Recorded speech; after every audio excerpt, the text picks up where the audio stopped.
Doctor साहब ये कहते हैं कि जो लड़कियां मिनी स्कर्ट पहनकर या जीन्स पहनकर या बाल खुले कर कर बाहर निकलती हैं तो वो बेसिकली खुद अपने रेप की दावत देती हैं।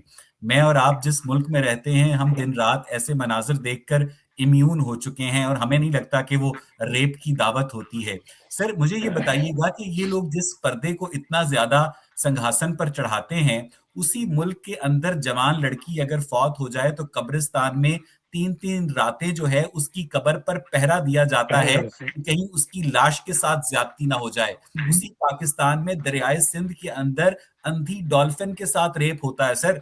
तो मुझे ये बताइएगा, और ये जो बच्चों के साथ रेप होता है, तो यानी ये पर्दे का बेसिकली रेप से कोई ताल्लुक नहीं है। ये एक मेंटालिटी है जो किसी हम्म। इंसान को रेप करने पर उकसाती है कि जब आप किसी की मान मर्यादा का लिहाज नहीं करते डॉक्टर साहब। जी, रेप जो है वो अपनी हविस और ताकत की वजह से किया जाता है, उसका ताल्लुक कपड़ों से नहीं होता। अभी अमेरिका में ही कुछ साल पहले एक एग्जीबिशन लगा था जिसमें उन्होंने सारे रेप विक्टिम्स के इसी इन्हीं क्रिश्चियन आइडियोलॉजी भी ऐसी है जो कहना चाहिए कदामत पसंद क्रिश्चियंस हैं।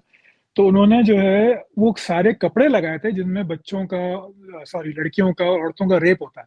उसमें कोई मिनी स्कर्ट नहीं था, उसमें कोई बिकनी नहीं थी, वो पूरे कपड़े पहनी हुई थी। इसका कोई ताल्लुक नहीं होता। अरे भाई, अगर अगर देखिए, अगर पर्दा किसी मर्द की शहवत को रोक सकता है तो पहले आपका रोजाना कुरान और हदीस पढ़ना पढ़ाना आपको रोकता है। जब वो आपको नहीं रोकता अपनी शहवत को कंट्रोल करने के लिए, तो पर्दा कैसे रोक सकता है? ये हम्म। बिल्कुल बिल्कुल अहमकाना बात है। ऐसा ऐसा कभी भी नहीं हो सकता। ये बिल्कुल, कपड़ों का ताल्लुक जो है वो मर्द की शहवत से नहीं है। मर्द का अपने आप को ताकतवर और औरत को ऑब्जेक्ट समझना, हम्म। उसकी वजह से वो रेप करता है। वो रेप इसलिए नहीं करता कि उससे शहवत कंट्रोल नहीं हो रही।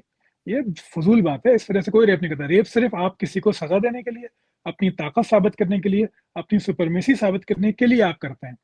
हविस जो और है डॉक्टर वो साहब, इस्लाम में